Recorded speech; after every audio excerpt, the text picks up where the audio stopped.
I would actually be interested to know if Tim was kind of like flying over while you're doing something on the ground at some point. Oh, we're live. Hey guys, what is up? So we're talking today about what's going on between Russia and Ukraine. Let me introduce my guests if you don't know them. Tim Davies is a retired RAF Tornado pilot. Ground attack roles mostly, wasn't it? Yep, all ground attack. Yeah, and Paul was, one of the guys on the ground, dealing with Yeah. American conflict theater. So I thought it'd be cool to invite both of them on to sort of like offer a little bit of insight from their perspectives, working with the various native militaries, and theaters of campaign that they were in. And I've spent the last week or two just like consuming loads and loads of content and sharing some of the stuff on my Twitter feed, and it's interesting because there's a lot of people starting to go back and forth now and form like very strong opinions in established camps. What are your what's your thought, guys? I mean, Tim, I'll start with you. Like, what's your position and what's been going on right now with Russia and Ukraine? I think probably should start off here, Rick, by saying it's probably the biggest disinformation campaign that we've ever seen. Like, beyond COVID. Well, there it is. I mean, is COVID the start? Is that where we're at now? I mean, because I can get all technical about our government and the problems that Boris Johnson had, for example, and how this does alleviate a lot of those. Let's be honest. I mean, he did quite well out of COVID. To be fair, with what he did, we're one of the countries with the more minimum lockdown constraints. I think we're talking to a Canadian here and we're looking at the whole of what was probably one of the most liberal sort of Western democracies become the most tyrannical, I think, alongside maybe New Zealand and Australia and things like this. So that's an interesting one. But when you start trying to find out what the facts are and you're going through social media channels or even mainstream news channels, I don't know how you can ever choose unless you go through something like Bellingcat, which tries to identify locations and things like that. Mm-hmm. How do you even know where the disinformation is coming from or what kind of angle some of these guys are coming from? Right. I can't even work it out myself. I struggle with it. That's the thing. What do you see right now as far as the sources of the disinformation? Because, I mean, you open with that as like the big point. So what are you seeing, based on your experience? Well, I think you could take disinformation from like literally every side. It's not even overt disinformation. It's not even like the Maskarovka we see or whatever it might be, or the hybrid warfare that Russia has been implementing for so many years and that we're so familiar with. It's even when you get maybe say the president of Ukraine maybe standing up and saying whatever he's saying and putting an emphasis on it, and of course that appears on the front page of a newspaper, and there's little kids there, there's women, there's children, everything else. You just got to say, where's the imbalance? Where is the balance? Is it an imbalance? Where is it? Are we seeing anything that is fair or justified? And I just want to say, by the way, that there's no way I'm saying this invasion was in any way acceptable to anyone. I mean, it's the most ridiculous thing ever. But there's probably reasons why it happened, and we can get into that later. So I'm really struggling between trying to find out what is right by using mainstream news sources, and then going back into something like Twitter or anything like that, or any online source really, and trying to work out where they've got better angles on it. Mm-hmm. You know how you kind of know the journalists that you trust, and then those journalists we saw it with COVID, didn't we? Those journalists become kind of all in on one side, but they're not saying they're all in. They're trying to make out the balance, but they're kind of going all in and all in again. And you think, well, now who do I now kind of turn to? And I must admit, to be fair, I'm a little bit lost about the whole thing, and I've been covering it like you, so. Mm. So I look at it like, you have to look at motivations, because there's the time of unbiased sources is gone. And so I have to look at it from a standpoint of, all right, what is the motivation of each different party? And then when a news source comes out, where are they getting that information from? And how are they cherry picking that information to fit that narrative? Yeah. And then from there, that's a starting point, at least, of figuring out what's kind of true, what's not.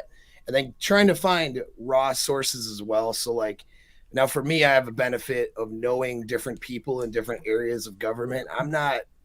I'm kind of out of it now, right? I'm just an infantry guy in the National Guard now, but I've been on special operations tiers, and I've been on several deployments, and I know people in government positions right now. I know people in the Pentagon now. I can't disclose a lot of that stuff, and anything they might disclose to me, they're limited in what they can even say on certain things, but I'll get different information from those sources, video clips that people put on different was it something 360? Like there's different sites that where they'll allow you to put uncensored clips of what's going on in the battlefield, different things like that. And so you just kind of have to vet through it a bit from that. But knowing though, like if I'm watching something that's pro NATO, pro Ukraine, it's going to be spun to fit a narrative. Now that doesn't mean it's not true, but maybe it's elevated, or maybe it's whatever, exaggerated, right? The information. Great example, what was that island where there was 13 guys that said F you, and then they were killed, and they weren't, and all this, but they weren't killed, right? Yeah. Exactly. They're captured, and so that's a huge this hero story. Now why would they do that? Well, because they need to, they're one of the biggest assets that they need in Ukraine is people to fight, right? I mean, so they need a lot of things. They need ammo, they need money, they need weaponry, but they need people to stick around and want to stick it out and fight. And so they have to ignite these people to do that, rather than get complacent and give up against a much larger military force. And that's how they're going to do it. They're going to have those hero stories to, get them motivated to get out there and keep fighting. And that's why, it's a big reason for that. And then Russia has their own campaign that they're running so that so Putin can still have the support from his people, at least enough to not get, murdered somehow, or, have revolts in the streets in Russia. He has to exhibit control over people, and he does it through his own disinformation thing and by force too. It's kind of both. Let's dive into that in a little bit. But I mean, I've watched now in my lifetime on screens unfold the Falkland War, which is pretty much more of like a one-way source of information, because you'd sit there and you turn on the TV and it would just give you info. We live in an environment today where you can actually interact with people creating content and providing the information with social media. Then we've had, what other wars that we have since then? Iraq 1 and 2, Afghanistan, how many times, and all the various conflicts sort of in between there. And, it's only recently that I've unplugged. Like, I've been very honest about this. Like, I've just believed everything they told me, for the vast majority of my life. It's only been recently that I've been like, well, hold on a second, that doesn't really add up. And one of the things that's really stood out to me over the last couple of weeks is how quick the mainstream media and the large, conglomerate media sources, politicians, anybody in any kind of position of power has been so quick to turn the attention away from Beerbug over to Russian man bad. And it's gotten to the point where they're like canceling some of the strangest things. Like, I've seen them cancel Russian cats from competing in like breeding competitions. I've seen them cancel some of the most bizarre stuff. What else have we seen in the last couple of weeks? Russophobia, isn't it? We've seen the same thing over here. Absolutely. I think the ballet was cancelled over here. Nikita Mazepin's being cancelled from F1. I've seen that. Well, I say cancelled. He's been dropped from a Haas. Let's be realistic. A lot of the big tech companies have also restricted access to their services in Russia. So, for example, if you're a 14-year-old kid that lives in Moscow and you have an Xbox, you can't play with it anymore, right? Because Microsoft has canceled, access to, I guess, online gaming, for example. So it's like these like small and incremental cancellations, some might say, well, it's designed to annoy the public, maybe to have them uprise against the government sort of thing. That's the hope, but that could backfire too. Yeah, like, right? I think there's an argument to that as well. But I mean, like, the cancellation of some of the most bizarre things, I don't think I've ever seen this before. Have you guys? I don't think so. I mean, I look at this and I equate this, and people will have a go at me here for this because, of course, the two, one involves a significant amount of death and the other doesn't. But the reason that the Russian forces would target housing establishments and everything else, say in Syria and that kind of stuff, and we're seeing the same thing as they're working their way through Ukraine, they're targeting blocks of flats, is to demoralize the population. It is to make sure the population hasn't got a home, population is seeking peace, they haven't got a car anymore, they haven't got a means of income anymore, all these kind of things. and we're just doing it in a kind of a different way. Don't get me wrong; it's not, you know, it's not as brutal as what's happening there, and that needs to stop immediately. But when we're restricting all these services to ordinary Russians, we're expecting these Russian people, and Russian people, they're like us, by the way. That, you know, we are good people. We're just managed and everything by people with sometimes nefarious intent, or they just got their own agenda. And these people, we're expecting to go and take that fight to the streets and to protest and everything in Russia, which I believe is illegal to protest in Russia. I think 1,600 people have been sort of taken into custody for protesting. That's what we're trying to do. So by restricting these services, I believe we're trying to get people to go out on the streets and to campaign against what Putin's doing in Ukraine. That's all it is. I think it's despicable, Rich, to target what I would say an innocent populace, really, with all these restrictions. I mean, we know that Russian cats are dicks. We should never have Russian cats in these kind of competitions anyway. But everything else, I was a supporter of Nikita Mazepin. I felt that was a young man trying to do his best after a really bad start in life. Okay, son of a billionaire or whatever, an oligarch. But you know, he was fighting back from that charge of grabbing his girlfriend, whatever, and everyone was launching at him. You know, the virtuous, I've never done anything wrong in their life. We're launching on this young dude trying to make the best out of a career in F1. I was supporting that dude because he's Russian. I mean, can you listen to what we're saying? Because he's Russian, we're going to stop him driving in Formula One. Because he's Russian. Do you know that Kristallnacht in Germany? You know, where all the Germans are going around breaking all the Jews' windows. I thought we learned from that back in the Second World War. It's happening again now in Germany. They're going around smashing up Russian restaurants and stuff. Yeah, I've seen that. There's Germans that are destroying Russian restaurants and stores. You know, small like boutique mom and pop shops. There was a few millionaires with yachts that had them seized apparently in Mediterranean ports. Like, what do they have to do with Putin or a war in Ukraine? And it's like they're building this systematic campaign, and it's just like, you know, it sounds and feels a lot like the whole, like, anybody that didn't want to take a jab, then they would call you an anti-vaxxer, and then they would sort of segregate you and separate you out. Oh, sure. Like, you know, like you're one of the bad guys because, you know, and like, you know, today on Twitter, I saw boycott McDonald's was trending, and I'm like, okay, well, what's this about? And I clicked it, and apparently all of the NPCs are trying to convince other NPCs to not buy McDonald's because McDonald's hasn't boycotted or canceled, you know, their services in Russia, right? Well, we're in cancel culture, right? I mean, so there's always been some element of that because they're tribal, you know, as a species, human beings are tribal. And so there's always been an element of segregation through culture, racial, and stuff like that when there's these wars. But we're also now in a cancel culture where we want to feel good about ourselves for essentially doing nothing, right? And so, I boycotted Russian vodka. I'm doing my part, right? Yeah. Like, nobody cares about that. Chris is in the chat. He said Russian vodka was taken off the shelves here in Ontario. The LCBO is the Liquor Control Board of Ontario. So Doug Ford, which is our premier, you know, decided, well, we're going to teach the Russians a lesson and take their vodka off the shelves. Yeah, that'll show them, you know, like it's just virtue signaling because we're not really doing anything. Because sanctions classically have not actually done anything to motivate Putin or the Russians to do anything different. We are doing it pretty harsh. I mean, so there is going to be economic damage from that, but it's not going to stop them from shelling. It's not going to stop them from fighting. So it's not real. You know what I mean? There's some damage, but it's not actually.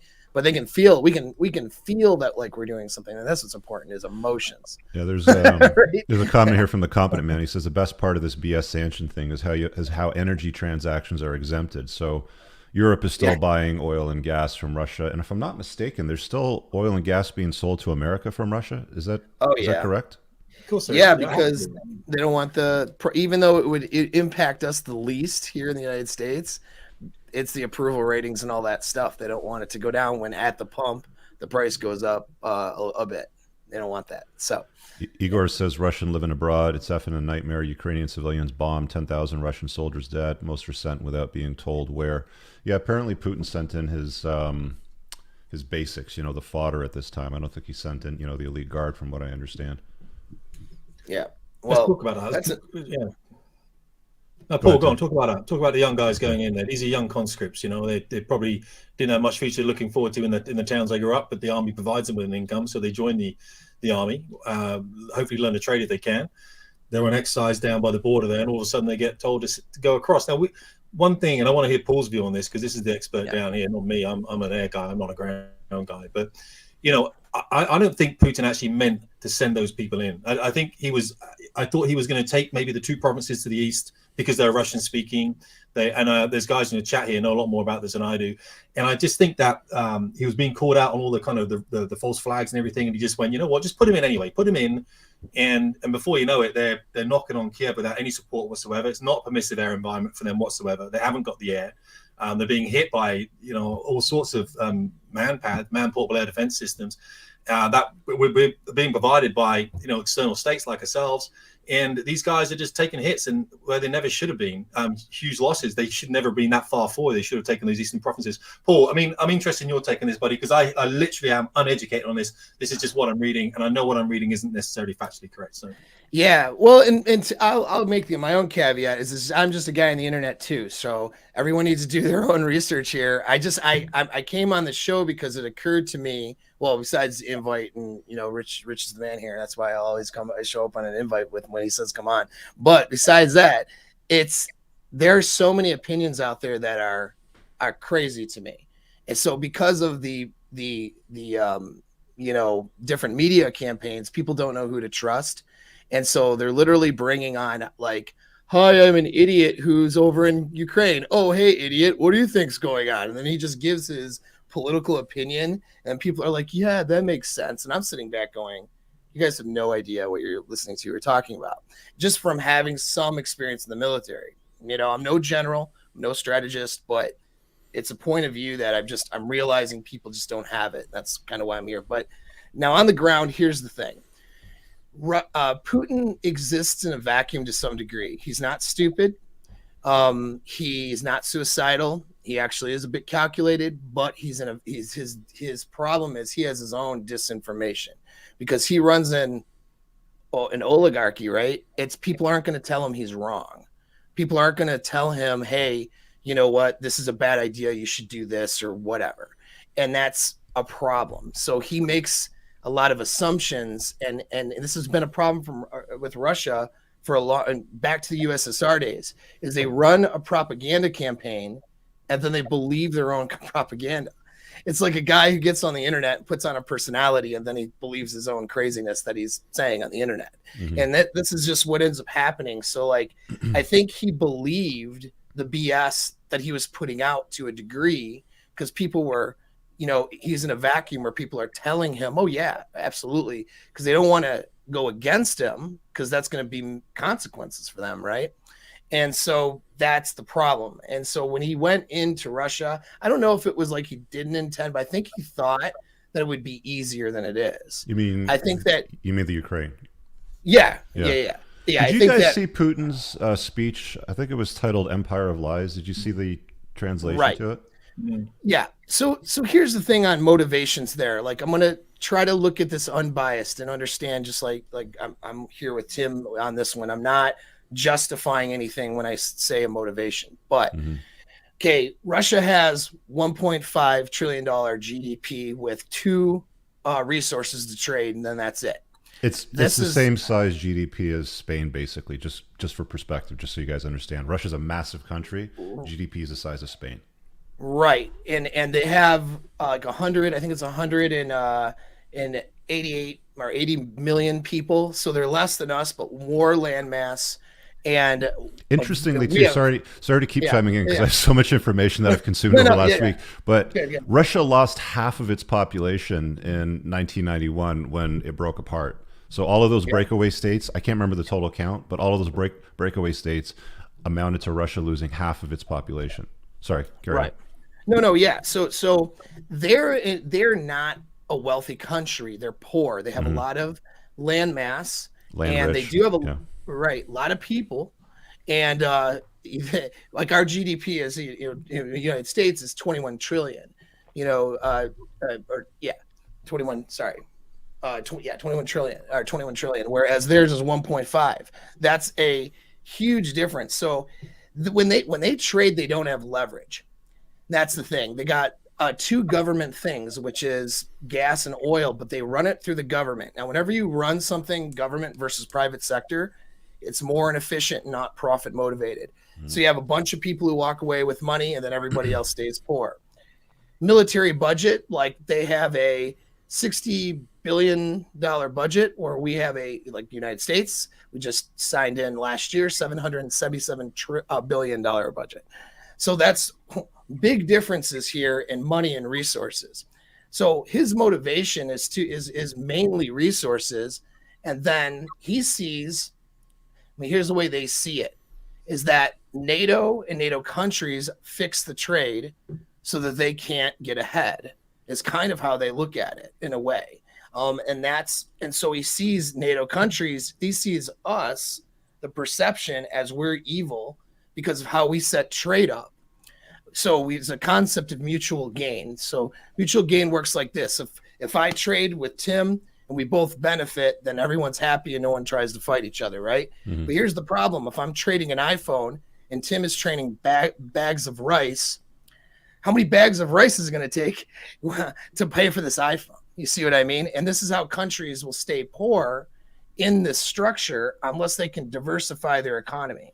There's a lot of people that are like super concerned about Russia, going further than Ukraine, and I don't see that as a problem.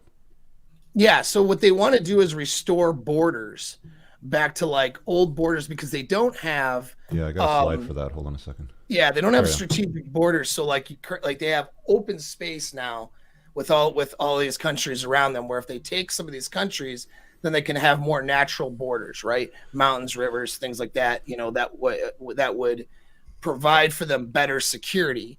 Because here's the thing: without economic advantage, they want to use a military advantage to leverage their to try to leverage trade, basically, right? To make more money. Can we just go back to the border thing? Because I just put this up on the screen here. So where's my mouse? Does it show up? Yeah, there it is. So most of these countries off here to the east had nothing to do with NATO until very recently. When the Second World War ended, there was a NATO pact signed, and then there was a Warsaw Pact. Now the Warsaw Pact is now changed to the CSTO Pact, I think it's called, guys. Mm-hmm. Yeah. So that's basically Russia, Armenia, Belarus, and I think one or two other countries. There's not a lot, but there's been a lot of ground pushed easterly with all of these countries over here. I think we've got that's Belarus.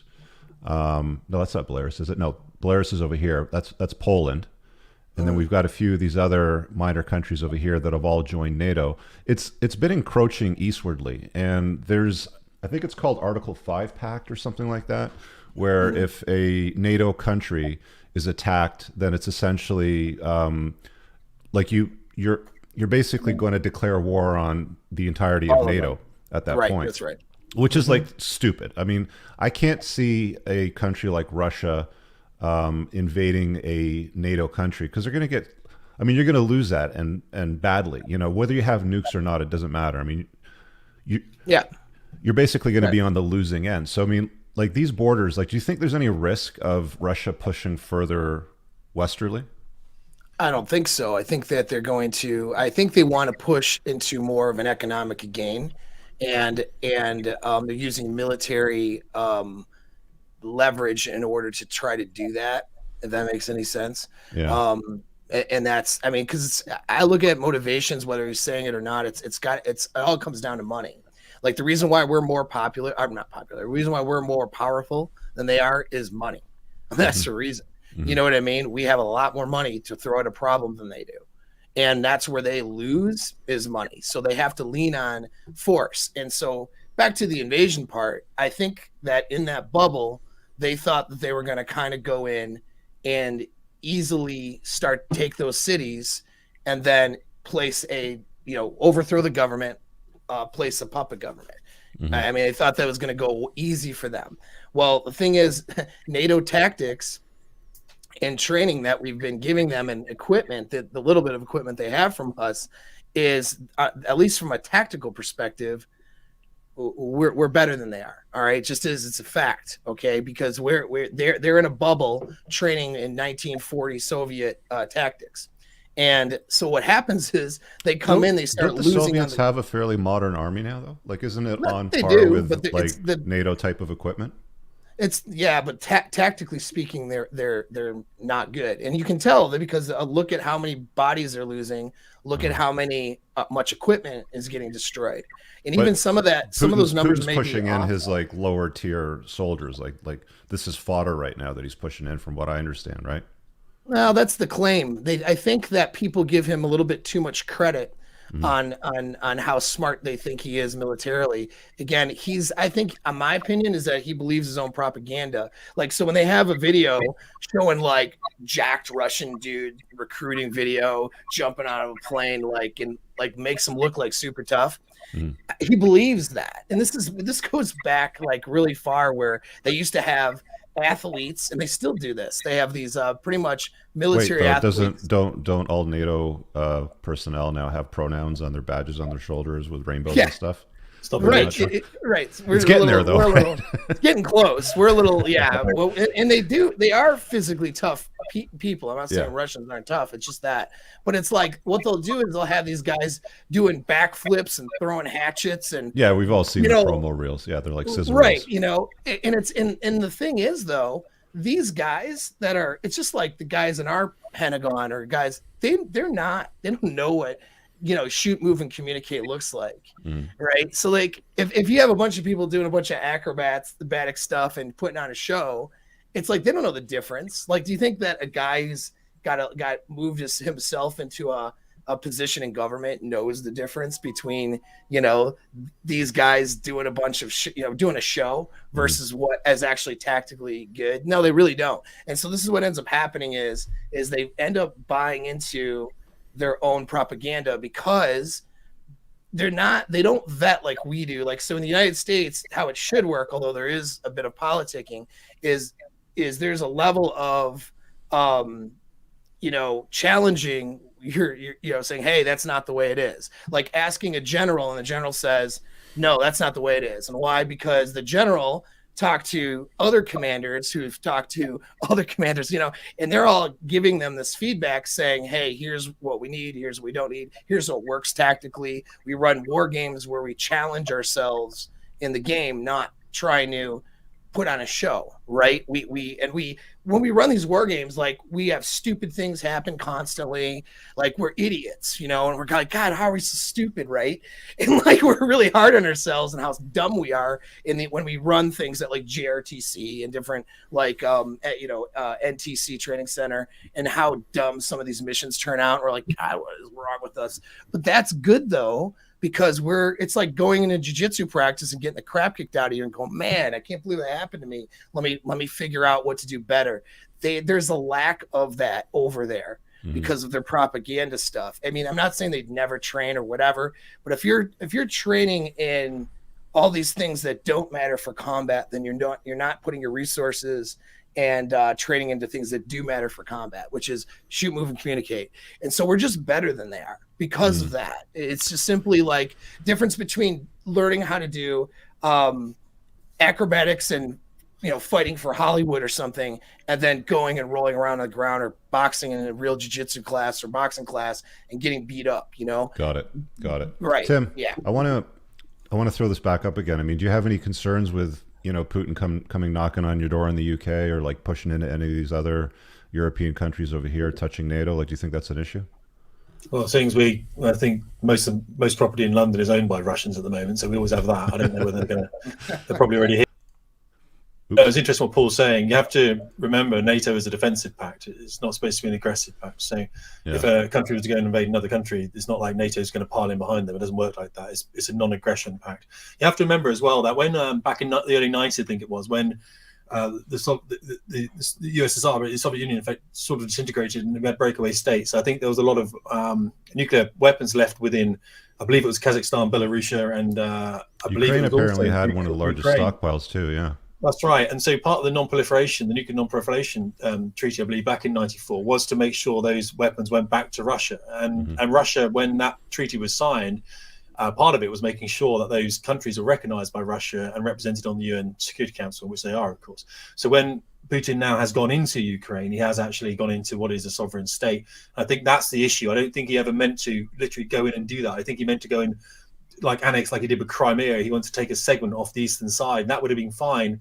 But there was an opportunity there, and I think he's just gone all in. I think it's a tactical error. Interesting what Paul says, and he's absolutely right. What Paul says, it's not just the tactics, though, Paul, and I fully appreciate that. And there are some exceptional units within Russia, not so much like the bot farms and things like this. That are these things are exceptionally innovative, and they do great damage. And fair play to them. Don't get me wrong, but it's the equipment. What we're finding, I saw a Panzer S1 that was a superb piece of a surface-to-air missile system that I was a specialist in the Air Force, and it was stuck in the mud and it was captured. I remember thinking I would do anything to have a look around that thing. It was an absolute to grab hold of that and to take that off the battlefield and to take it apart. And there's been some superb things that have been captured.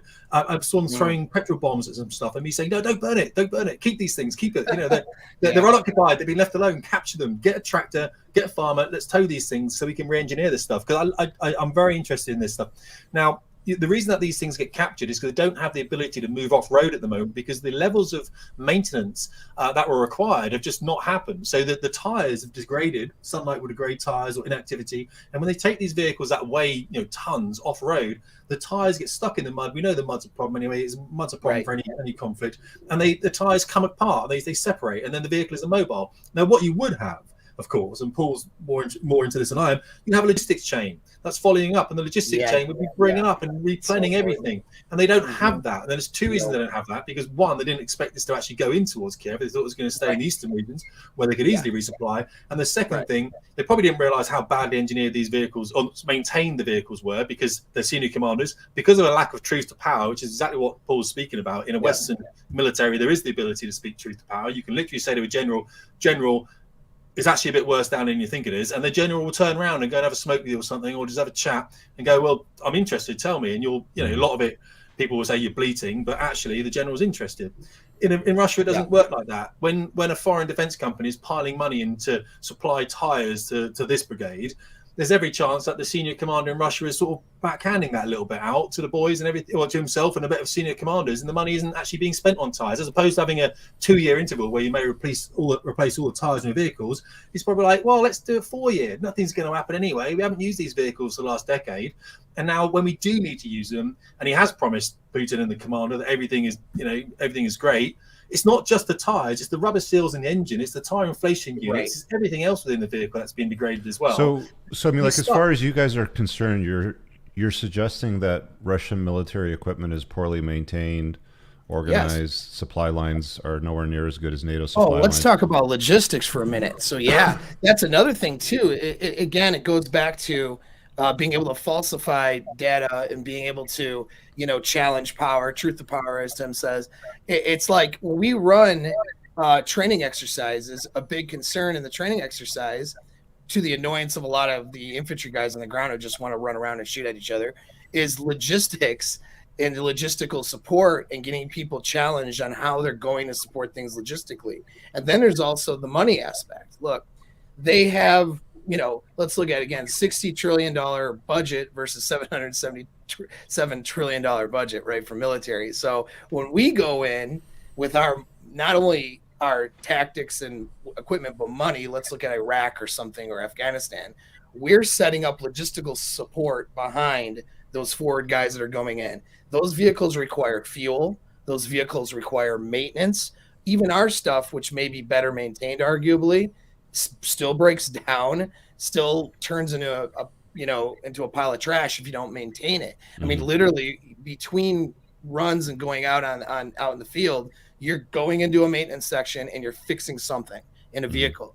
And to not have that, that's how you have these vehicles just, whoops, my tank broke down, and now a farmer's going to run off with it, right? And so they're running out of fuel, food, they can't maintain things. I think they thought that they would just take the infrastructure in Ukraine easily, and then they would use that infrastructure, which is why they didn't. Well, they're preserving it, that's for sure, though, right? Right. And so because they want to own Ukraine either through a puppet government or if they have to own it themselves to capitalize on the resources there and to reestablish boundaries. Do you guys And think that a yeah, puppet government would work in the Ukraine? Because in 2014, when Russia went for no. Crimea, they had a big uprising. They threw out Yeah. the Russian puppet government. Like, it doesn't seem like they're going to fall for that again. I'm going to say this, like, and this is what I experienced, although Poland's not Ukraine and and everything. I had the opportunity to go to Ukraine to do training missions when I got back from Afghanistan on my last trip. This would have been in 2020. I chose not to go on that trip. But I've been to Poland for a little bit and trained those guys, worked with those guys.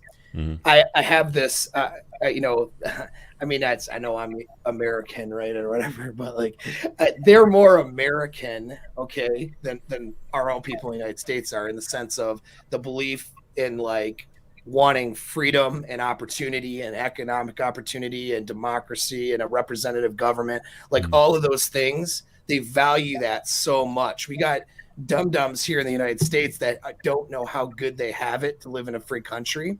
When they go on and show up to some protest, they don't realize how good they have it, that they're allowed to do that. I say allowed, but that they're not getting, rolled up and disappearing in a gulag somewhere or killed in the streets necessarily. Right. And so we don't appreciate, at least here in the United States, how free we actually are, even with problems that we do have in our own government.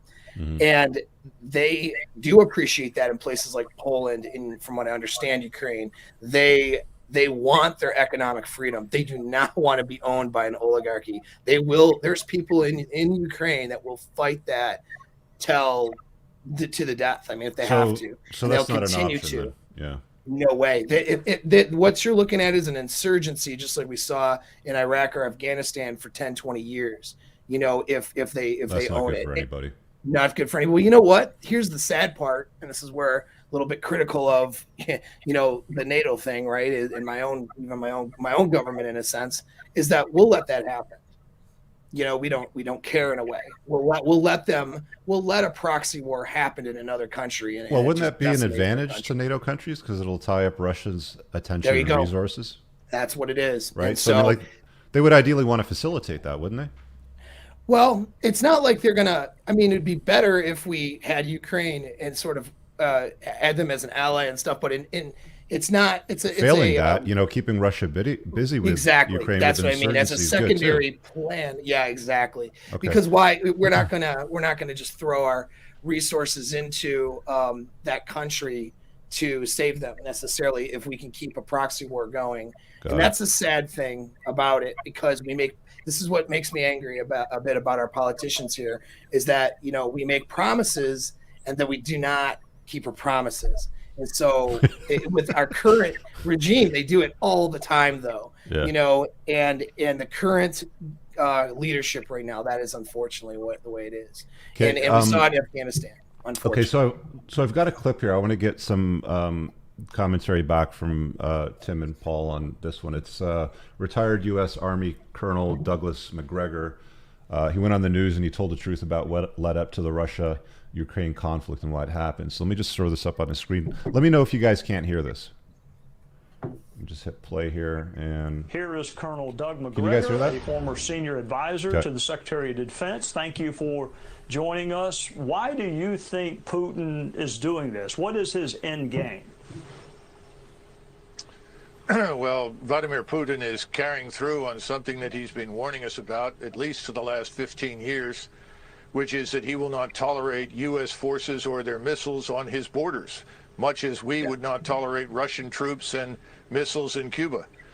And we ignored him, and he finally acted. He was not going to allow Ukraine under any circumstances to join NATO. And what's happened now is that the battle in eastern Ukraine is really almost over. All the Ukrainian troops there have been largely surrounded and cut off. You have a concentration down in the southeast of 30 to 40,000 of them. And if they don't surrender within the next 24 hours, I suspect that the Russians will ultimately annihilate them. That's why Zelensky is meeting with Putin's representatives right now. The game is over. and he's going to have to negotiate the best deal he can get. And we've already told him, the President of the United States has, that if he opts for neutrality for Ukraine, we'll back him. And I think that Vladimir Putin will do that for Western Ukraine. That is the Ukraine beyond the Dnieper River. But behind it in the east, where he is now, I'm not sure what he has planned there, whether he forms another republic, annexes it into Russia, because historically it has been Russian. But the territory west of Ukraine is not. He knows that, and he's happy to live with that as a neutral state. I am not a military expert. I'm not even an expert on geography. But if he takes Ukraine and Ukraine abuts Poland, then he's going to have a NATO country abutting him. So if that's what he doesn't want, then isn't he going to just have to keep going until he runs out of NATO countries? I guess I should say it again. He has no interest in crossing the Dnieper and heading west to the Polish border.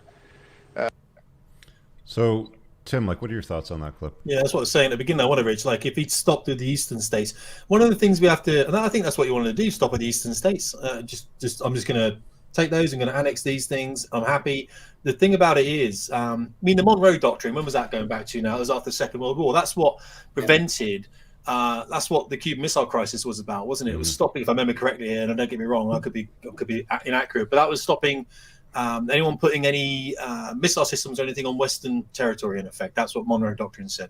And of course, I'm not saying we tend to be holier than thou, don't we, in the West, thinking that we're not ever the aggressor, always. Yeah. Right. Yeah, right. And just like with being economically aggressive is still aggressive. Well, is it, if not more so? I mean, people still die. We just don't. It's not blown apart. They're just like not fed, and this kind of thing. And they just die most horrible deaths. So you're absolutely right. And I think if you have to look at Ukraine as well as being the breadbasket of Europe. I mean, the mineral wealth of that country is staggering. I mean, the oil and gas there and everything else is huge. Yes. I'm not saying that's a thing that he's wanting. We've already discussed about the population loss and everything else that he had, but it's a very valuable country. And of course, I'm not even, see, I'll tell you the whole thing about this that I find quite interesting. You become almost like a Putin apologist by accident, and yet we're not. We're just trying to be rational about it. We're just trying to say, look, if you're going to be the aggressor the whole time, you're going to get. It's like in the playground. You walk around, punch people in the face. At some point, someone's going to punch you back. If you take it from the Russian perspective, and you look at Syria and Libya, and you look at Iraq, and you literally sit back there. And I know he was supportive in certain actions within those conflicts. I remember when I was stepping into Iraq I only went in on the 2003 through 2007 bit. And I remember we had a lawyer come to we were operating on an old UN mandate, and the lawyer came to the squadron and said, if you drop any weapons, and I never did, and I'm very fortunate I didn't, taught many people to do that, but I never did it myself. If you do drop, your actions are indefensible currently under the mandate we have. And that's what we were told before we went out there, one of the first ones in Iraq. I mean, how hostile is that as an aggressive actorage to go into these countries and to think that we know better than they do? Yeah. Paul, go ahead.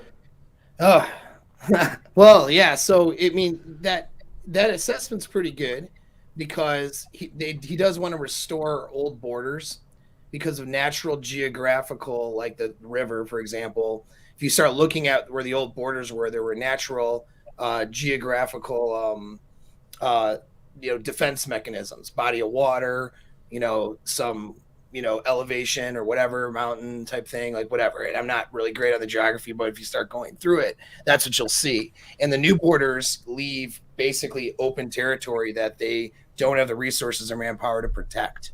And so that's part of it. And then, he's saying, I don't want missiles, but we're not necessarily pushing to do that. It's again, goes back to the way that they view the world is these guys are economically aggressive and we're a poor country because of them. And therefore we need to use military leverage in order to negotiate these things. They need to have negotiating power with the prices of their resources because of that. They don't understand. They don't think like we do as capitalists, which is, okay, let's let free market diversify an economy. So we're not just trading two things. You know what I mean? Let's work trade deals and let's have a diverse economy because that's how you climb out of a financial hole. They don't see it that way. And case in point is the government runs their two they're companies, the major companies, the government just runs it. So they don't understand free market, free enterprise, or at least they don't respect it like we do, because the people in power benefit from not having it that way to a degree, right? Because they take that money. And so they're not understanding like, well, we can get out of economic poverty this way and be better trade partners. The way that their ideology is, well, we need to, they're thinking just in terms of force and territory and land space and people, you know, and then, hey, we can just say Ukrainian sovereignty really doesn't exist. That we'll make that up now, even though, of course, obviously the Ukrainians are very motivated to not be owned by Russia. But they'll just say that that's part of the campaign and try to move those borders back, fight for something called indivisibility of security, which means that, you know, we keep things even and we don't put weapons on each other's borders, and to halt NATO, because NATO expansion means they lose military leverage, which means then they lose any kind of economic leverage that they have, which isn't very much. Does that make sense? Yeah. Here, let me get these super chats, and I got another clip I want to get some feedback from you guys on. Competent Man's talking about Article 5, mutual defense. Yeah, so we covered that. Revenge imperialism, that's what it is. Steve says just looking to get the band back together again. Part of it, yeah. 22 Ruskies reunion tour shirt on sale here. Okay, so I've got this other clip here, and I think this guy's an analyst or a professor, if I'm not mistaken. Let me just throw it up on the screen. This is from March 1st. So some of this stuff is slightly dated, but again, tell me if you guys can't hear this. I can switch over, but which one is this here on my tabs? This guy. Okay, here we go. And but I actually think that what's going on here is that the West is leading. By the way, I think this clip here is from 2014-15. Yeah, it's back from that. Ukraine down the primrose path. And the end result is that Ukraine is going to get wrecked. And I believe that the policy that I'm advocating, which is neutralizing Ukraine and then building it up economically and getting it out of the competition between Russia on one side and NATO on the other side, is the best thing that could happen to the Ukrainians. What we're doing is encouraging the Ukrainians to play tough with the Russians. We're encouraging the Ukrainians to think that they will ultimately become part of the West, because we will ultimately defeat Putin and we will ultimately get our way. Time is on our side. And of course, the Ukrainians are playing along with this. And the Ukrainians are almost completely unwilling to compromise with the Russians and instead want to pursue a hardline policy. Well, as I said to you before, if they do that, the end result is that their country is going to be wrecked. And what we're doing is, in effect, encouraging that outcome. I think it would make much more sense for us to work to create a neutral Ukraine. It would be in our interest to bury this crisis as quickly as possible. It certainly would be in Russia's interest to do so. And most importantly, it would be in Ukraine's interest to put an end to the crisis. Thank you. Thoughts on that, Tim? Yeah, his actual speech is about an hour 15 minutes long. It's worth watching the whole thing. He's kind of, there's a couple of experts that have come out. Obviously 3 experts are here, right? You know, we could just be guys sat around a chicken wing bar, couldn't we, being experts and stuff with a few beers. But there's other experts apparently that have studied their whole life who reckon they know better than us. You know how that is. But yeah, who are they anyway? Yeah, hopefully there are. God, I hope so. Yeah. If we're in charge, it'd be a lot worse than this, believe me.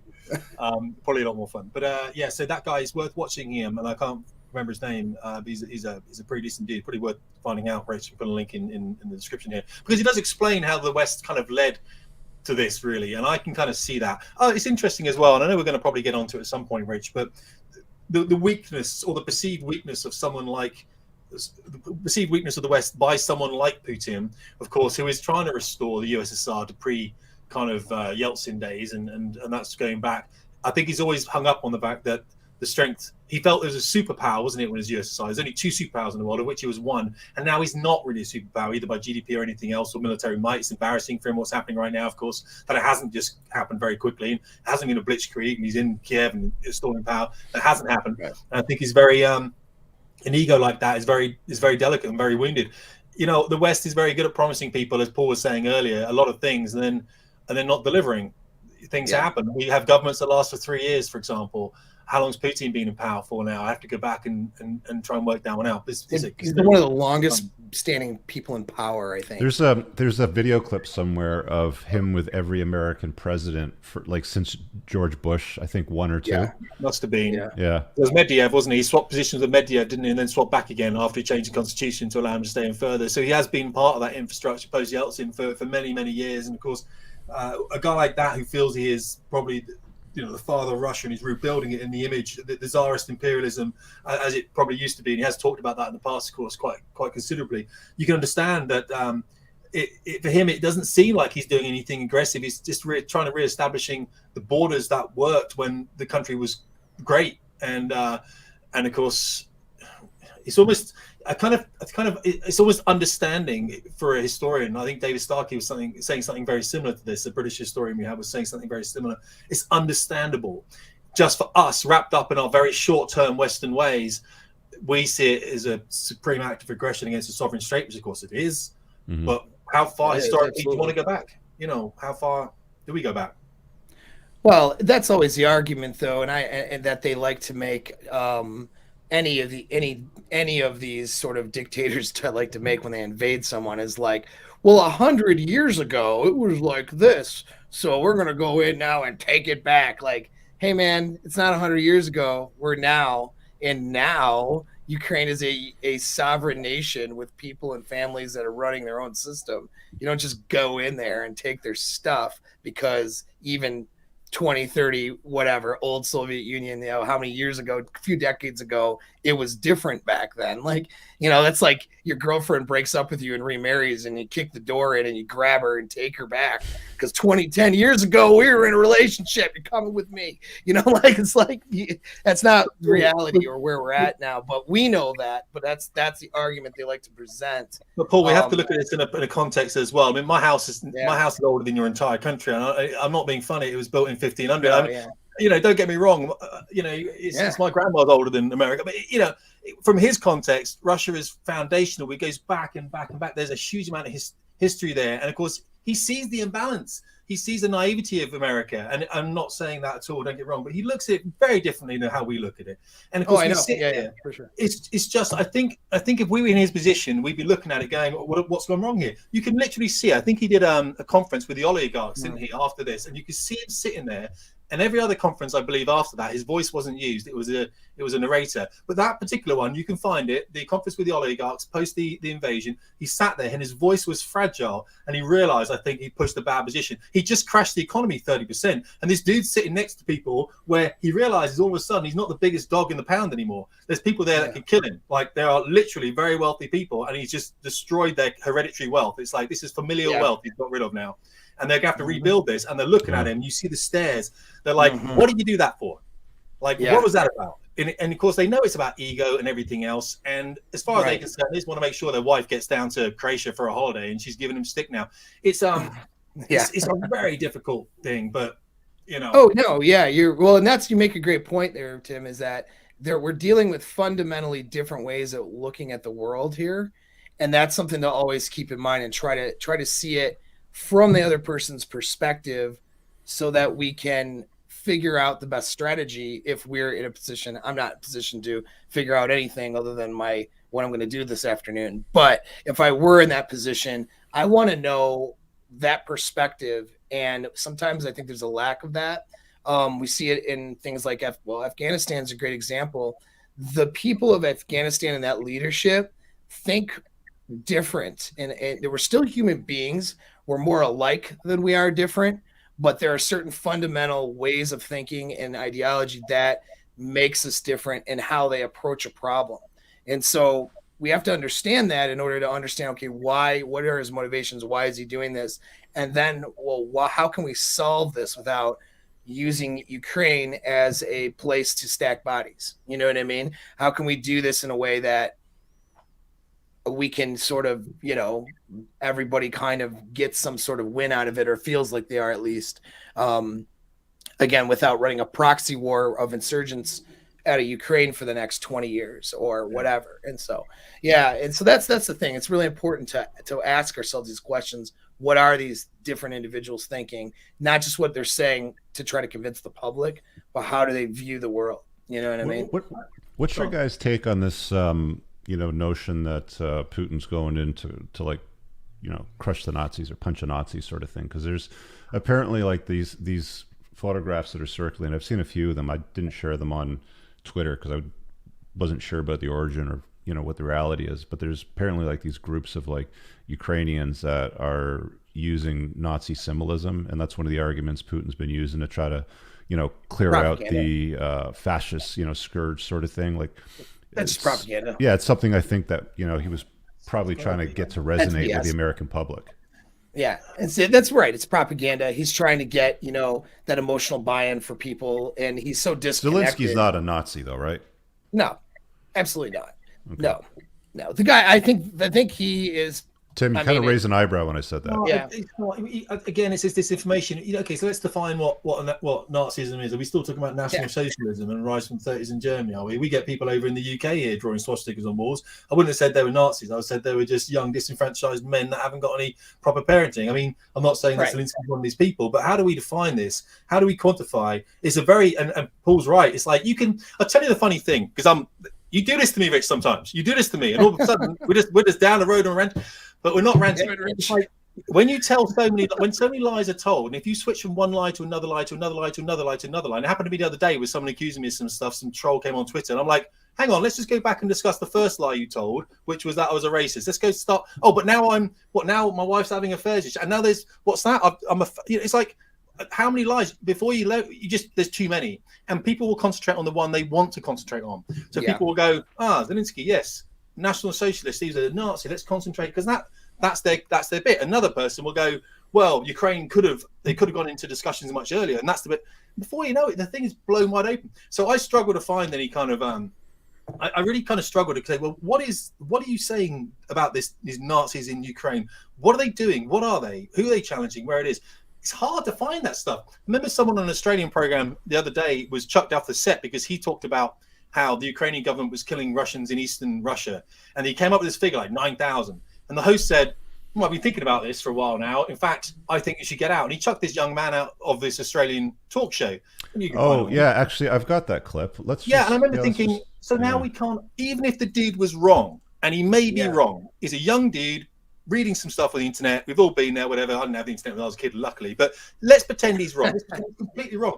Why would you not say to him, okay, young man, why don't you come down on here on a stage, sit down here, tell us your thinking. Where did you find this information? Let's see if we can work out whether it's right or wrong. When did we stop doing that, Rich? When did that stop? Okay, so here's a clip here that you're making reference to.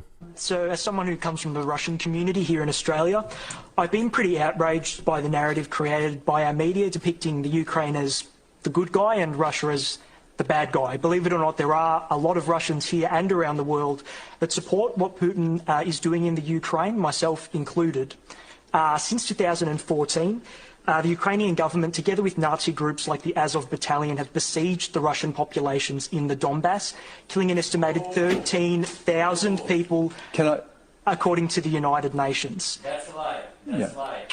Could I finish? Just quickly finish, and then we'll come to that and put that to the panel. So my question is, where was your outpouring of grief and concern for those thousands of mostly Russians? Okay, question earlier about Russia, and it's been playing on my mind. And Sasha, people here have been talking about family who are suffering and people are dying. And I understand you wanted to ask your question about, is there some reasoning for this? But you supported what's happening, hearing that people are dying. And can I just say I'm just not comfortable with you being here? Could you please leave? I've been... It's really, no, Sasha, I'm sorry. You can ask a question. You can ask a question, but we cannot advocate violence. I should have asked you to leave then. It's been playing on my mind. And I'm sorry, but I have to ask you to leave, please. Okay, well, could I... No, please. Just out of respect. No, please, we're not having the conversation, Sasha. We can't have people advocating violence. And I should have asked you to leave. It's been playing on my mind. I wanted to have a proper conversation about these things, but I have to ask you to leave. I'm really sorry. Okay, I'm sorry for that, but, these things happen. It's live television. You think about these things. It's really been troubling me, that we can have a conversation and we can look at where the arguments are, and we can try to look at the sides of the argument.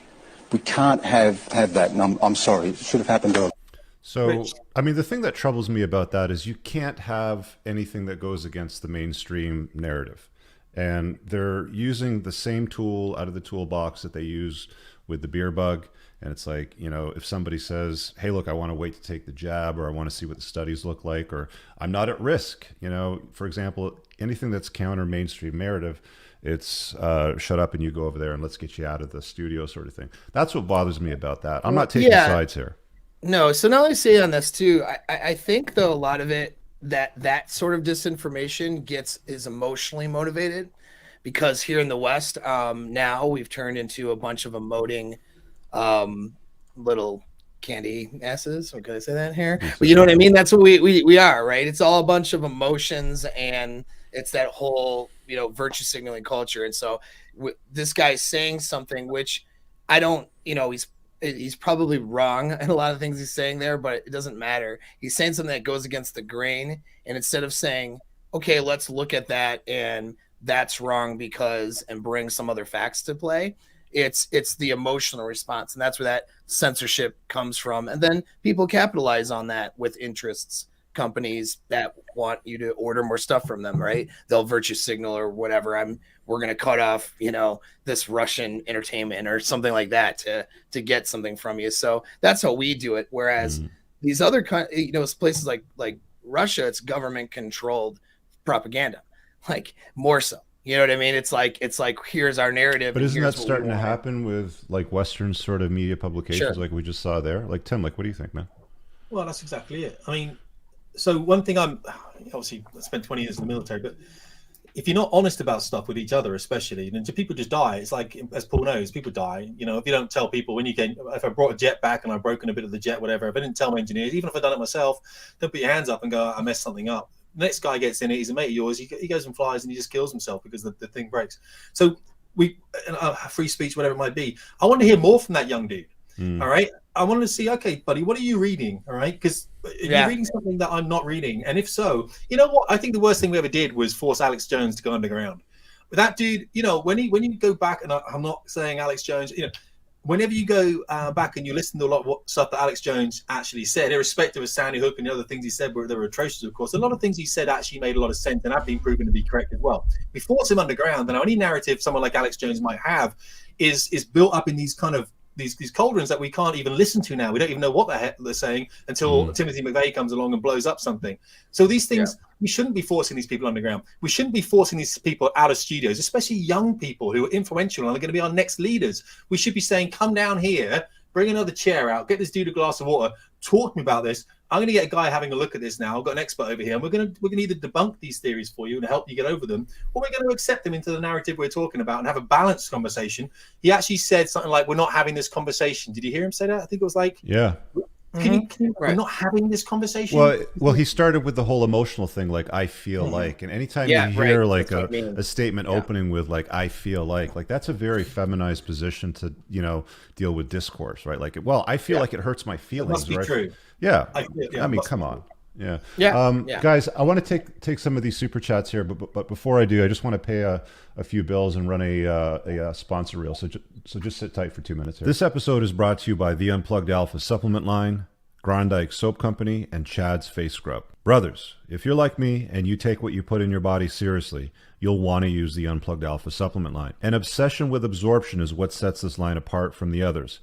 You want to make sure you absorb as much of the supplements as possible so you don't end up peeing out expensive urine. My supplement line is made in the United States from the highest quality domestic ingredients, and unlike cheap supplements from China and plastic bottles, mine ship in dark glass bottles to keep your supplements fresher, longer, and won't seep endocrine disrupting plastics into your supplements. Nothing is a hard tablet. Everything is an easily digested bioavailable capsule. You can filter all products by their various categories, including testosterone support, estrogen metabolism, fat burning, immune health, sleep support, and performance. Visit theunpluggedalpha.com/shop and use the subscribe and save option to get 10% off your supplement orders, or just use coupon code ALPHA10 for 10% off a one-time order to try it out. Men, I use Tactical Soap and God of War beard oil every day. Tactical Soap is a handmade product made in the United States from ingredients you can actually pronounce, not conventional endocrine-lowering toiletry chemicals. Both the soap and beard oils are infused with bioidentical pheromones that are designed by a clinical psychologist and pheromone expert to maximize attractiveness to the opposite sex. Visit coopersoap.com and get 10% off your order today. Gentlemen, my go-to face scrub to keep this manly face clean and clear is Chad's. Again, it's incredibly important to me to only use products with all natural ingredients without nasty chemicals that disrupt male hormone levels or convert to estrogen in your body. And unlike watery scrubs that slip between your fingers, this thick face scrub with black lava sand gives you powerful results in one go. Visit getchads.com and you'll be redirected to the Amazon store. You'll get 10% off when you use coupon code GetChads10. You can find all the links I've just mentioned pinned below in the top YouTube comment.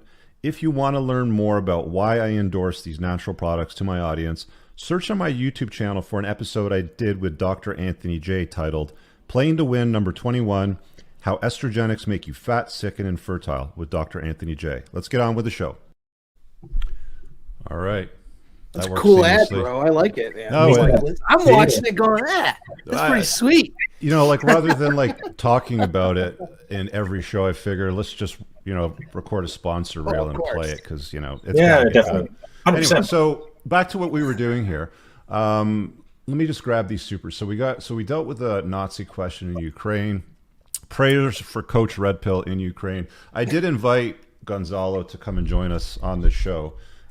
He didn't respond after about 2 days ago, so I don't know if he's okay or what's going on with him. But you know, some of the things that he said in a few of his streams, and he's a Westerner, an expat on the ground living in the Ukraine, and he was talking about what Zelensky did with these wooden crates of AK-74s distributing to the population. I want to get your guys' thoughts on this because apparently a good chunk of the guys that got their hands on these weapons started to use them to settle scores, you know, between themselves, you know, rivalry sort of stuff.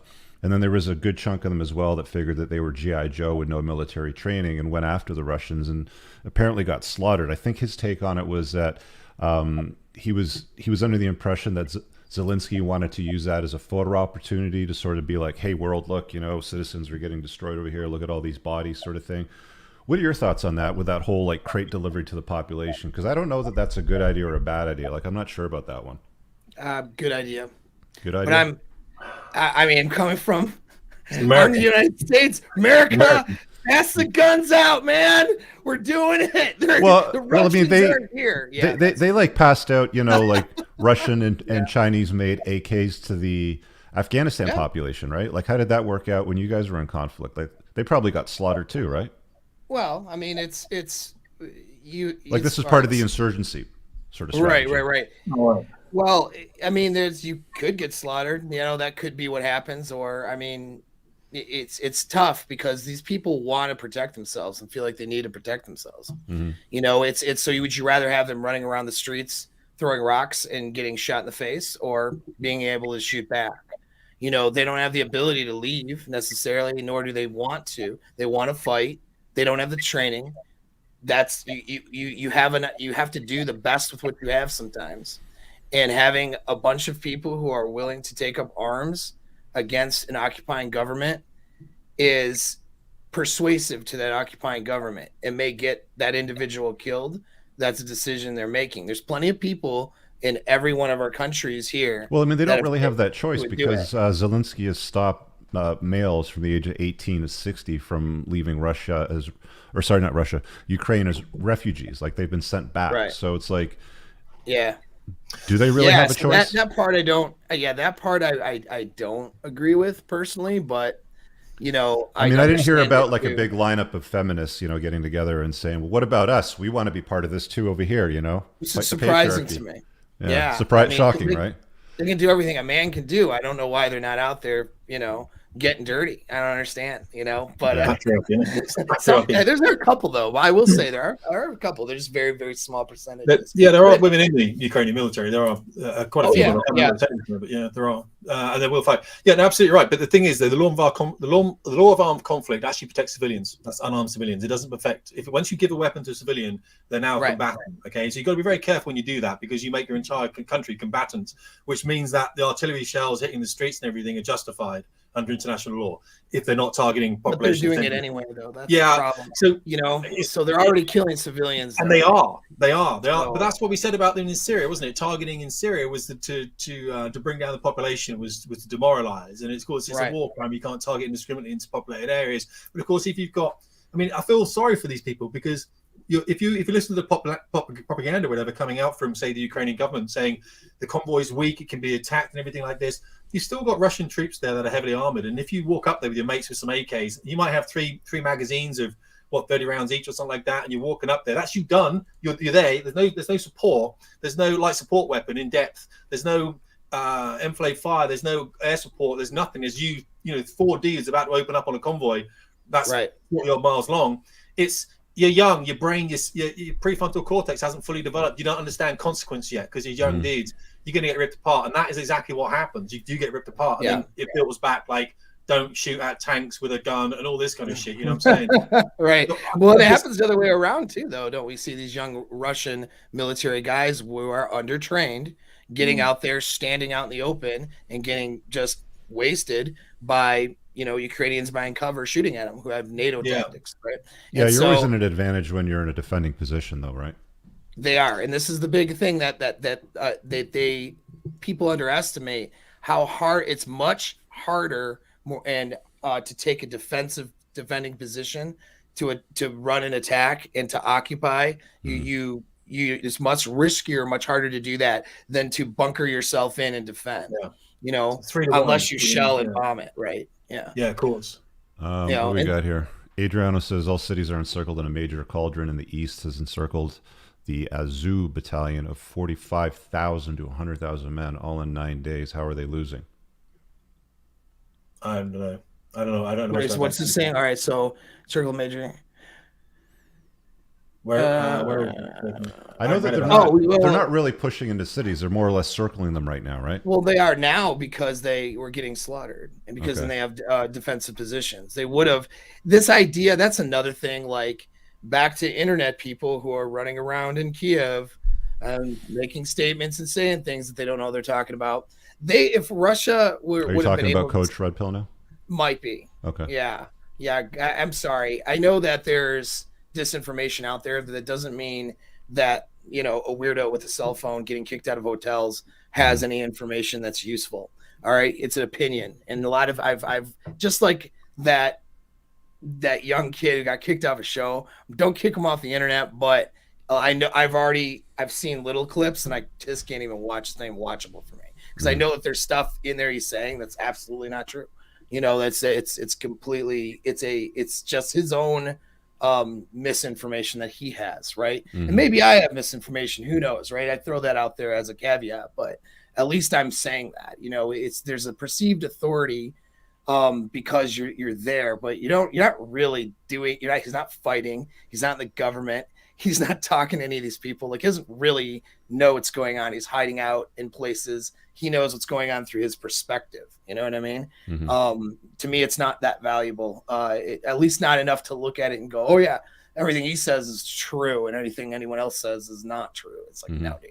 But yeah, that being said, what was our last track? What are we talking about? Are we talking about the arming the populace still, or yeah? So this is my thought, and this is why we have an armed populace in the United States. Is again, it's much harder to take a populace of people if they have the ability to defend themselves. They don't. But there's a big difference though, because Americans that own guns, like they'll go to the range, they'll train with them pretty extensively. If you drop a wooden crate of like AKs into a city center and a bunch of people that have never touched a rifle before pick it up. Yeah, but I wouldn't say that would be the case in Ukraine though, because Ukraine, they have their rights to have weapons. They're not like Australia. You know what I mean? So people in Ukraine know how to shoot and do stuff, like especially the males in that population. They grew up around that, and they have a Russian threat. So same with like Poland. Polish people know how to handle a weapon. You know what I mean? They're a formidable populace for sure, and the Ukraine is the same way. So it's not like dropping a crate of weapons in a village somewhere where they've never seen what that looks like. Even Afghanistan. I mean, Afghanistan, they know what weapons are. Every male has touched an AK-47 and shot it probably before, because they're in a warring nation, and that's the tool that they use for war. So these are not like completely ignorant people who don't know how to use it, but they're not trained in military tactics and they get themselves killed. Well, people trained in military tactics get themselves killed too. It's just like saying, this. If I have my girlfriend or my friend's daughter or something, like, don't fight back if the guy tries to kidnap you and do bad things to you, and don't carry a weapon because, you might get yourself hurt because you're not trained with it. Well, no, I want that person to have as much leverage as possible. The ability to fight increases their chances of survival and winning, even if they're against a stronger opponent. And so I would want to give these people the most ability as that I could give them to fight. In an absence of us, say us, meaning US or Canada or, Britain or any NATO country sending in troops, in absence of that, what are they supposed to do? You know what I mean? And so, and as far as, Zelensky is a leader with everybody has selfish motivations, but I wouldn't say that there's not a benevolency to those motivations. Like this presentation that he's this power hungry dictator, just like worse than Putin. It's a kind of a crazy assumption. Well, I don't see that at all. There's some people in the chat right now, to that point where, the Moorish here is talking about Nazism as a key component of the Ukrainian identity. They have even a stadium named after a collaborator who butchered not only Ukrainians, but Polish too. I don't know that much about that part of the country's history. Is that anything that, that you guys know about? Well, when it says Nazism, do they mean they're anti-Semitic or something, or anti-Zionist? Yeah, what do they mean by that? Exactly.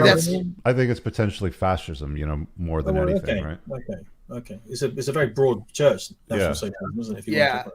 Well, fascism is corporations linking up with the government and being controlled by the government and having an unholy alliance between those two to control a lot people. Like the West, right? So, what do we mean? Right. And this is what I mean. Like, so you're going to say it's a part of their identity, but what is German Nazism? Not that Hitler's book. Like, what do we mean by that? Right. Because we call people Nazis, but the woke culture calls people Nazis who don't agree with them. Mm-hmm. Right. Yeah. So what does that comment mean? See what I mean? And then this is where it gets a bit tribal and a bit silly.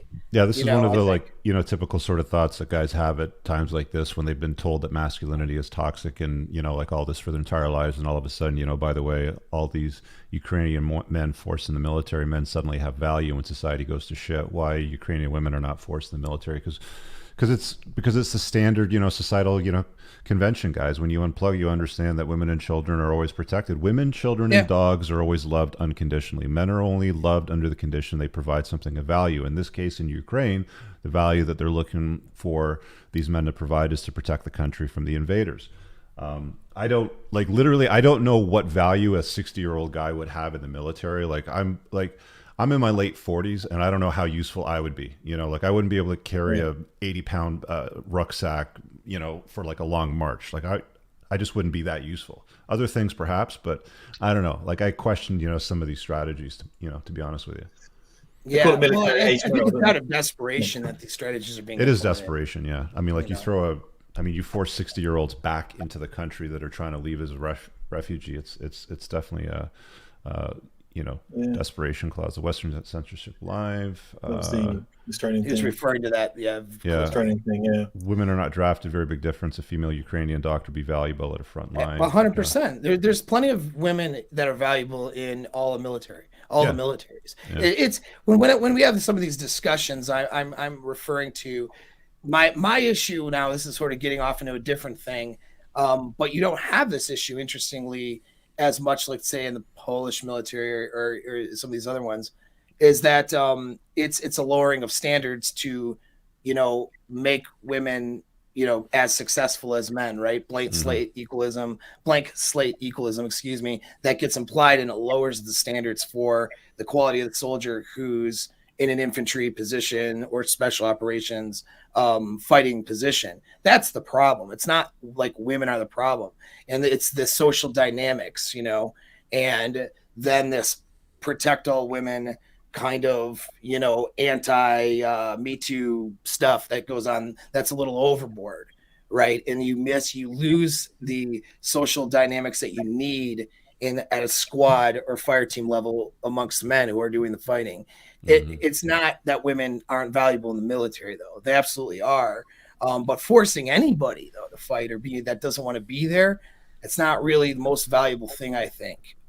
There's something else I wanted to also kind of throw up as a talking point too, because a lot of people these days are like behaving like human conflict is something new and that it's bad and that it should never happen and we should put an end to it. But I came across the slide over here. This is global deaths in conflict since the year 1400. So this is about 600 years worth of data, and it's not just been like this for like the last 600 years. It's been like this throughout human history. If you can't really see it that well, the bumpy line here is the total number of deaths in hundreds of thousands of people, and each little dot that you see are wars during that period of time in history. Obviously, the largest ones being First World War, Second World War, and the 30-year war. But there's a bunch of minor conflicts, throughout human beings are not peaceful people. Like, we are fucking warring, and we like conflict. We've always loved conflict throughout history.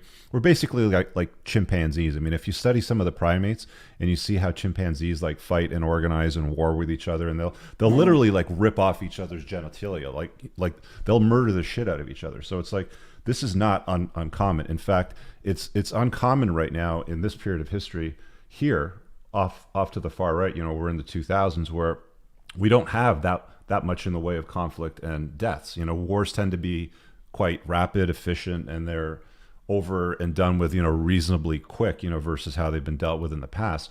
Do you guys have any thoughts on that? We're quite lucky to be living in this time, aren't we, really? I mean, I think I was going to ask One of the questions which I was going to say is like about the, and I hate to use the term, the pacification of the West, but it was definitely the dumbing down of the hardness of the West. How has this happened, and does that have a reflection? Has Putin been sitting there watching us talking about pronouns and LGBT, QA, PPK, 2S, whatever? Well, I've run out of figures. What they're adding stuff on. Has he been watching what's happening, especially I think in what we see in American schools where they're trying to bring in critical race theory or critical social we've justice? seen him talk about it in some of his speeches where he's like, I've been watching what's been happening in the U.S. and it's an interesting experiment, and I'm paraphrasing here, and he basically says, we'll see how it turns out for them. Well, and so that's in some ways, and that's to caveat, like, Ukraine is not in like play these other old USSR countries. They're not going with woke narratives either, though, right? Like, Eastern Europe is not getting into that. You know what I mean? They don't have. It's always like kind of infiltrated, like through the universities. Usually, is where that happens, like liberal universities. But they're not bought into like some of the things that, like, California.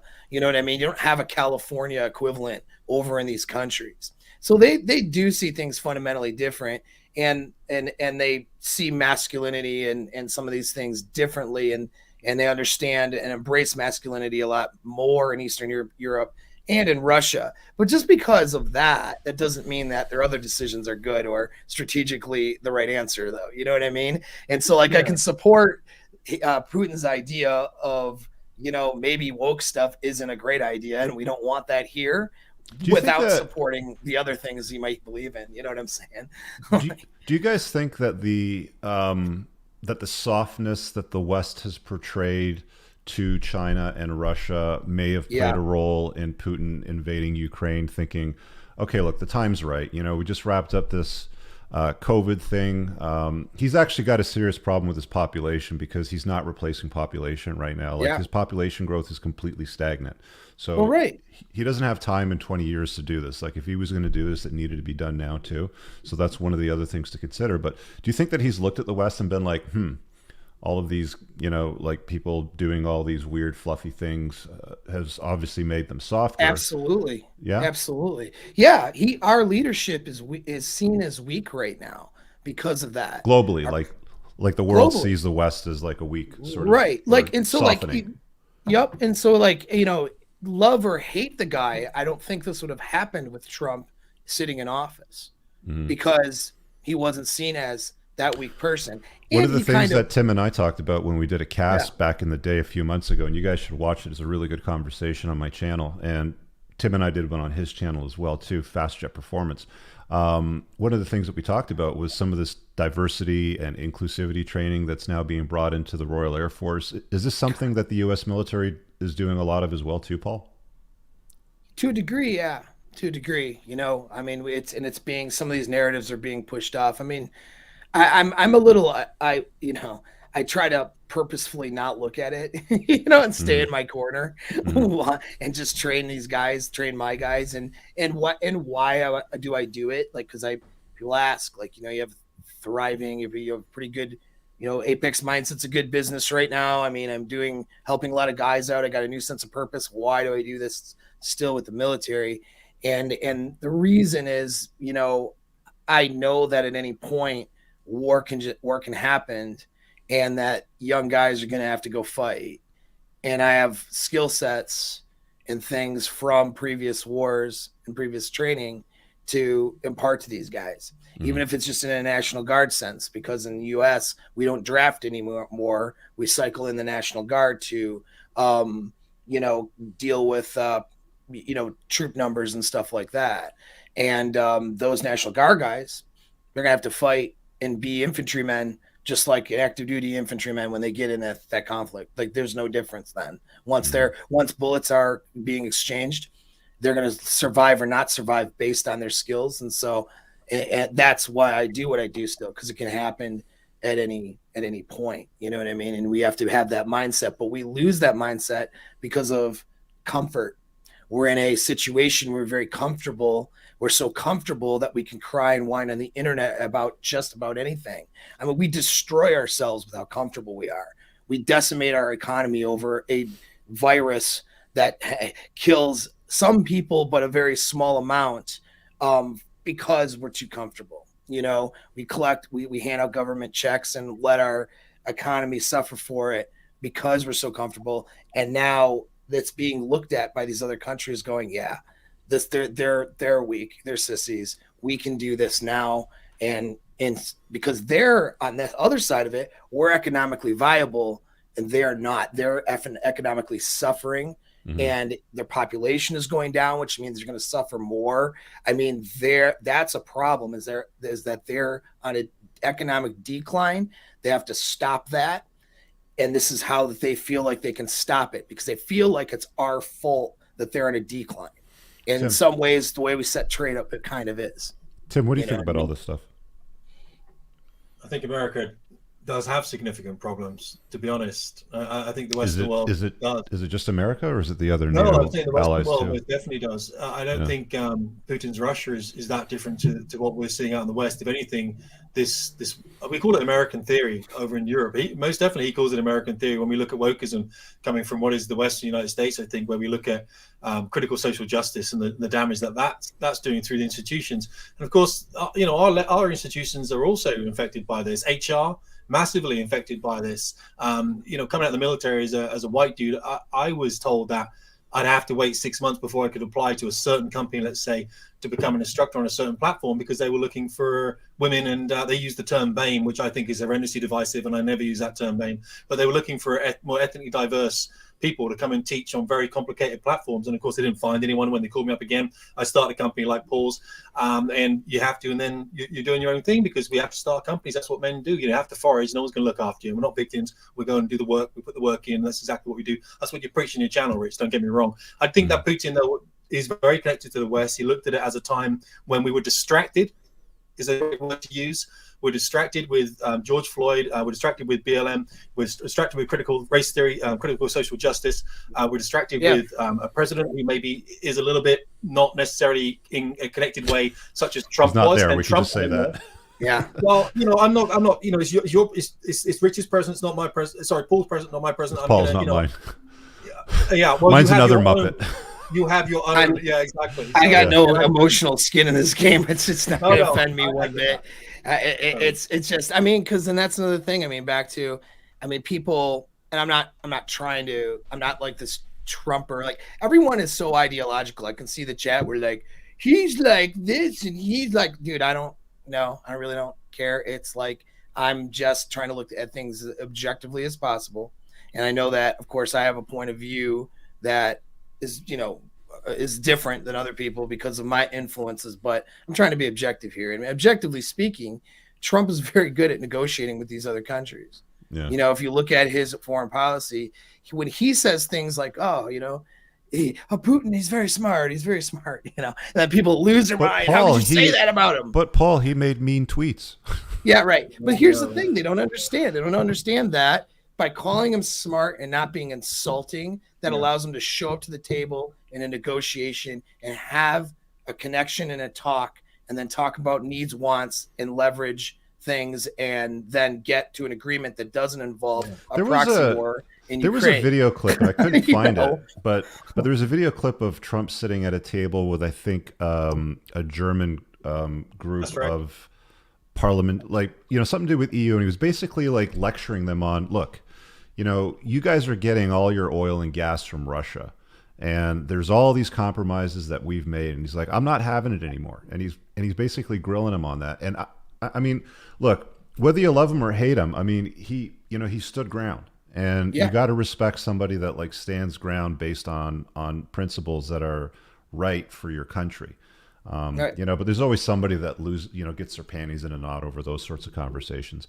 If Putin's goal is to reestablish the Soviet Union, neutral Ukraine that does not aspire to join NATO, well, Ukraine's been talking to NATO, quite a bit. There's a really good video which I'm going to drop in the chat and kind of close with in a little bit. But we'll just buy time for Russian military prep. Great analysis by Paul. Thank you.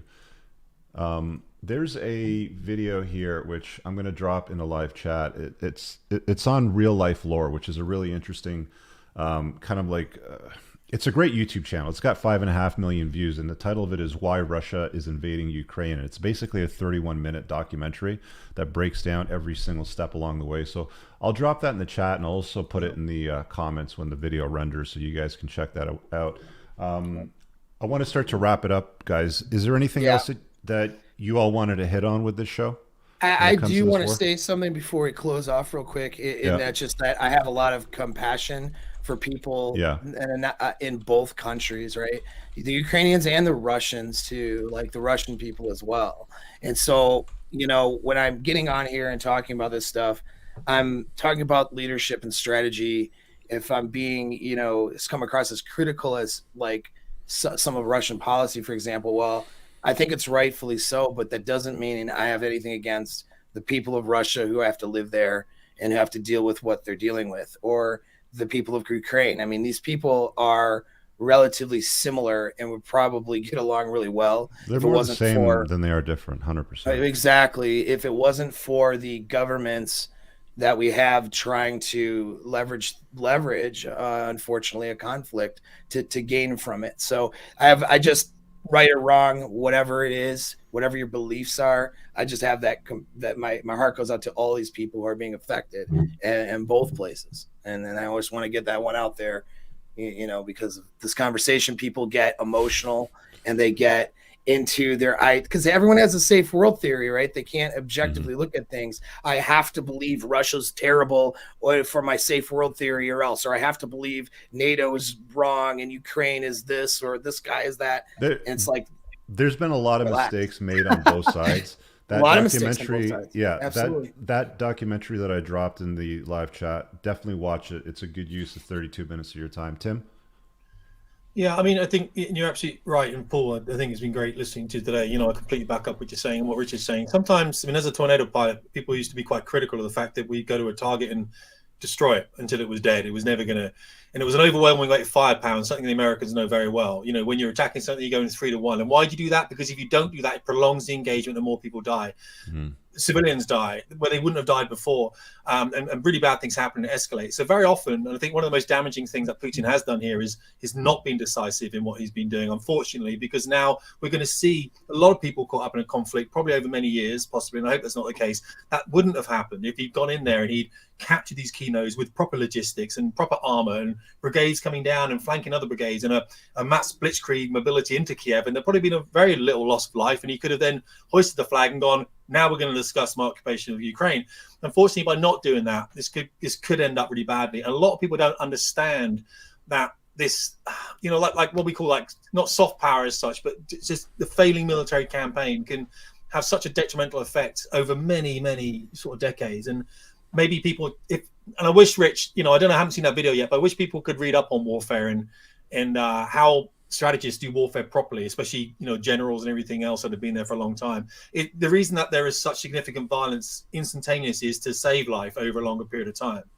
Does that make sense? It's a misunderstanding when people think we should go in softly, and unfortunately, I think we're going to see that in Ukraine if we're not careful. Yeah, it's, you know, it's one of those things. I mean, I spent a lot of time watching, you know, military history, especially like the World War II conflict. So this is the video here. It's dropped in the chat. You know, definitely go check it out. It breaks it down nicely. War sucks. People die. You know, borders change. Like there's all kinds of things that's going on right now. And I invite you to you know, take a look at this from every angle possible. And the one thing that I'm always going to be critical of, especially lately, is like just question, like ask questions, like is this true, is this real? You know, like the mainstream narrative to me has led us astray horribly, especially over the last few years. We saw what happened with COVID. You know, we saw the lies that they fed us there, and you know, some people have unplugged. There's still a lot of people that, like, you know, like lock me down harder, daddy, like make me wear 17 masks and jab me 3,000 times. Like there's, you know, there's a contingent of that too. But you know, just open your eyes and pay attention, and you know, thank God this shit's not happening on our soil. But you know, hopefully it wraps up soon, and you know, they settle their differences, and you know, it works out for the best, really. Yeah. I mean, like, what else can you say and do at this point? Yeah, right. Not much. Yeah. All right, gentlemen, want to thank you for hopping on with me, and guys, definitely go check out that documentary. It's really interesting. Have a good one.